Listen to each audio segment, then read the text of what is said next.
What's growing on, gardeners? Despite the coldest winter and the wettest spring that I have ever experienced here on the southeastern coast of North Carolina, my garden is pumping out more food than it ever has before, despite the horrible conditions. And it wasn't nearly as difficult as you may think. And on today's video, I am going to show you all exactly how I accomplished this despite the terrible conditions. If you're new to the channel, please subscribe, hit the bell for notifications, and check out my Amazon store and Spreadshop links in the video description for everything I use in my garden and awesome custom apparel and gear. The key to having a truly successful garden is to plant a diversity of things, and also plant a lot of things that are lower maintenance, that once you get them planted and you set them up for success, you don't have to constantly check in on them and maintain them. When you plant a diversity of things and you plant low maintenance, medium maintenance, and high maintenance things, when you have all of that growing on, chances are no matter what kind of year you have,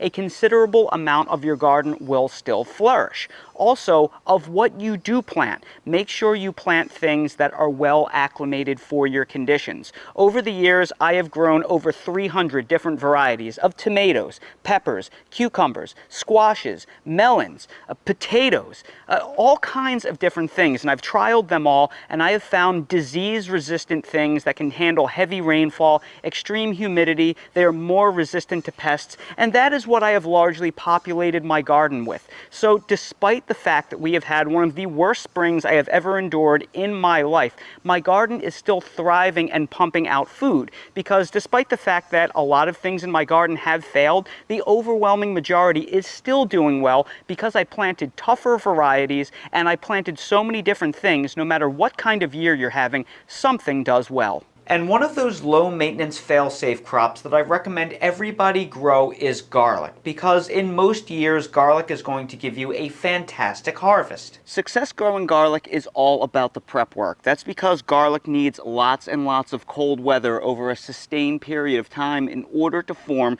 large bulbs. So for that reason, we plant our garlic in the middle of the fall. That way, it gets the maximum amount of cold nights all throughout the winter and into the spring. I live in zone 8B, which is a fairly mild zone, but I insist on growing hardneck garlic. And hardneck types need a lot more cold than softneck varieties do. So in order to grow hardneck garlic here, I actually have to refrigerate my garlic bulbs for about 8 weeks in a breathable brown paper bag in order to get adequate chill on them. So I take my leftover garlic heads from the previous season, I put them in a brown paper bag in my refrigerator, and I refrigerate them for 8 weeks at some point in mid to late September, so I can plant them in mid to late November, and that has worked out perfect for me. If you're growing softneck varieties in a milder zone, you don't really need to do this more than likely, and if you live in zone 7 or colder, you can probably just plant hardneck garlic directly without doing this little trick. Once your garlic cloves are ready for planting, you'll space them about 2 to 3 inches. You will amend them with an organic fertilizer and plenty of bone meal. Cover them with about 2 inches of compost, and then mulch them very well and run drip lines. And if you do all of those things, garlic is basically autopilot. All of your success is going to be in the prep work. If you do all of those things to prep your bed, you will more than likely have success. From there, just don't let them dry out in the winter. If you have cold, dry winters, you will still need to run that irrigation if things are going to get really dry and you live in a milder zone like I do. When harvesting garlic, you generally don't want to pull up on the garlic stalks, and although you can do that, a lot of times they will break off since they die back when they're ready. I actually like to stick my hand underneath and pop out the heads of garlic, and I have a lot better success doing this. Now, when you harvest your garlic, it's important that you do it during a dry spell. Honestly, I probably would have harvested these about a week or two ago, but we were getting so much rain, it just wasn't working out for me. So I needed to wait for a dry pattern, and it hasn't rained in about 3 days. So now is why I'm digging everything up now. You want to do this when the weather is nice and warm and dry. And here is our beautiful garlic harvest. It's important that we harvest our garlic on a warm, sunny day with no rainfall in the forecast because we want the heads of garlic to dry out in the sun before we move them into a protected area to complete the curing process. And unfortunately, it looks like the garlic did not do as well this year as last year. We have some rotting because this year we had an extremely dry winter but an insanely wet spring, and you actually kind of want the opposite with garlic. You want decent precipitation in winter into early spring to help them really come along and do well. Then you want a dry period where you're going to harvest them, because if it gets too hot and wet before the harvesting period, you can wind up getting some rotting in the bulbs, and that's sort of what we got with some of these. Some of the garlic paper is not in great shape, so they're not going to cure and store well. So about 3 weeks ago, I tried pulling a few test heads of garlic, and they all looked perfect. But then we got a deluge of rainfall, and I couldn't harvest them, so I delayed a few more weeks. And as a result, I'm getting that issue with some of the plants where the garlic paper has kind of started to rot off from all the rainfall. So the cloves are still good for fresh eating, so we will eat these right away. So inspect your heads of garlic, and any ones where the garlic paper is starting to come off, make sure that you just process these immediately, store them in some olive oil, and they will keep for a long time in the refrigerator. As for the ones where the garlic paper is still in good shape, these are perfect candidates for long-term curing and storage. Now it's time to harvest some onions. Now normally I have a full bed loaded with onions, but we had a especially wicked winter this year where we got dumped on by a very unusual ice storm, and that unfortunately knocked out a lot of my initial seedlings, and I had to start all over again late in the season. But that's okay. We still have some good onions that we're going to be able to harvest here. And the key to harvesting onions is you want to wait for the tops to flop over. If the tops are still stiff and green and they have a lot of life in them, they are containing a lot of water, which can back up into the onion, and it can cause them to rot, so you won't be able to store them for as long of a time. So all of these onions have flopped over just the way we wanted them to. So the best way to harvest the onions is not to yank on the tops, but to stick your hand underneath and just pop them out. That will ensure you do not damage the onions.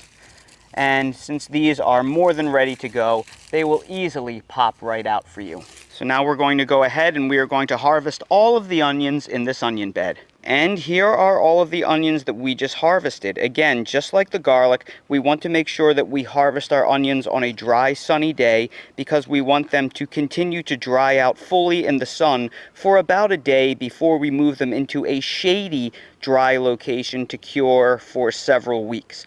So we have our garlic on the right and our onions on the left. Is this the biggest harvest we've ever had? No. I got probably double the amount of onions last year because of our little mishap, but hey, this is still going to be food for quite a long time. These are enough onions that will last us months, and this garlic will be more than enough to last us the entire year and give us seed garlic for next fall. Next up for harvest is potatoes. Now normally I would have harvested my potatoes by now, but they went in about 3 weeks late this year because of the very late spring and all the work I put into rehabilitating my garden. So most of these, they are still nice and green and they are not ready to be harvested. You generally don't want to harvest potatoes until they start dying back. But these russet potatoes that I planted right here using old kitchen scraps in the back of my pantry, well, they are being exposed to the sun, and some of them on the surface are turning green, which is something that you don't want. So these are completely free potatoes, so I think I'm going to pull this bag and harvest it maybe a little bit early. When you grow potatoes in ground, the harvesting process is no fun, in my opinion. You have to search everywhere for them, invariably missing some of them. You'll wind up digging in with a pitchfork, you'll skewer several of them and ruin them. It's a big pain and it takes a long period of time and you take a lot of losses. But when you grow them in a grow bag, it is virtually effortless. You simply move the grow bag over to a tarp, like you see right here. You pull out the plants on every clump of potatoes that you can, and you try to jiggle loose the potatoes that you can. Throw the foliage away. And then when you're complete ripping out all of the foliage, you're just going to empty the grow bag. And it's easy as pie. And then we can just root around and pull out any of the potatoes that we find inside the potting mix. And when you do things this way, you don't lose any of your harvest because you don't miss any potatoes and you don't damage any of the potatoes during the harvesting process. Look at all of those russet potatoes in there. They are, for the most part, absolutely perfect, and there are some monster potatoes in there. And remember, this was virtually free because all I did was I planted some sprouted potatoes that were left over in my pantry in early spring, right from the grocery store. I planted them in old grow bags from last year that I grew tomatoes in, so I didn't need to buy any soil. All I gave them was a few handfuls of fertilizer and irrigated them throughout the season. So it's been virtually a zero effort harvest for almost free. And now, because we brilliantly dumped the soil on this tarp, all we have to do is shovel it back into the grow bag, and any excess we can just pick up the tarp and easily dump it inside the grow bag. This makes cleanup a breeze. It is unbearably hot out right now, but I'm making such good progress I can't stop. And the next harvest is going to be this tomato bed. All of these tomatoes were wiped out by 3 weeks of monsoonal rains, and they are dying. So I really want to pick these because I want to get these plants picked clean, because if I can pick them clean, then I can go ahead and I can rip out all of these tomato plants and then tarp the bed for the season, and that is going to be one less garden bed that I'm going to have to worry about, and I can let it rest until fall. One less thing to do. So I'm going to go through here and pick as many tomatoes as possible out of this bed. And believe me when I tell you, despite the fact that the plants are dying and not doing well, there are a ton of tomatoes in this bed. I'm going to get pounds and pounds of harvest despite the poor performance. But one of the problems that I'm having is that my very healthy tomato beds that survive the rain and are still thriving are also ripening tomatoes at the exact same time. So I literally have inordinate amounts of tomatoes. Sometimes I think I grow way too much food, way more than I actually need. It's almost like I'm obsessed with this. So some of you may be asking, now that you have all of these tomatoes and other fruits and these insane harvests, what are you going to do with them all? Well, today is Sunday, so it's a great day to make some tomato sauce. So when I get done, I'm going to take all of the ripest tomatoes that I can find, and I'm going to process them in a blender and then pass them through a food mill to take all of the seeds and excessive amounts of pulp out, and then I'm going to reduce it down, and I'm going to make some Sunday tomato sauce because we are brimming with tomato fruits. And that is not all. I am also overflowing with cucumbers, zucchini, eggplant, peppers, and plenty more, so I need to go through my garden and also pick a lot of these. I mean, just look at this. This is one Sunday afternoon's harvest after one of the worst stretches of weather I have ever had living here.